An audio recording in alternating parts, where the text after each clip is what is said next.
Maraming turista ang nagpapapresko sa Baguio City ngayong matindi ang init.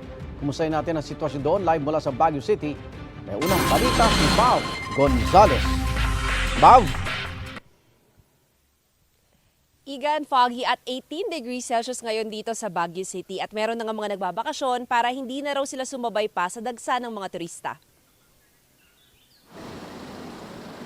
Maluwag ang biyahe panorte sa NLEX, SCTEX at TPLEX kahapon.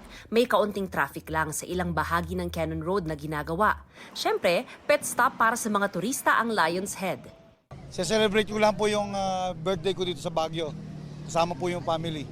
Kahit tirik ang araw, maraming namamasyal sa Mines View Park. Dito, may mga masisilungang gazebo at mga puno. First time kasi namin ditong makarating. Sinasabi kasi nila kasing lamig daw sa US. Hindi naman ganun kainit, hindi naman dun kalamig. Sa Manila, grabe. Talagang mapapasok pa mo.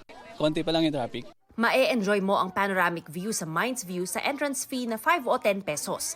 Marami ring tindahan at photo stops. Pwede pang humiram ng igorot costume. Isa sa mga bida rito sa Mines View ang mga asong St. Bernard. 17 years, matagal na. Pang ilang henerasyon na po sila ng mga Pang 5. naiirit na ngayon yung mga... Hindi naman, kaya may tubig naman. Marami talaga, dadayo talaga. Aakyat ng Bagyo. Bukas ang Mines View Park mula alas 5 ng umaga hanggang alas 6 ng gabi. Igan, dahil nga hindi pa naman ganun karami yung tao dito sa Baguio City, maluwag pa yung daloy ng trapiko at ngayon medyo malamig pero actually kapag katanghali, Igan, hindi mo na kailangan mag-jacket pag nasa Baguio ka para lang po i-set yung expectations sa mga gusto magbakasyon dito ngayong Holy Week, Igan.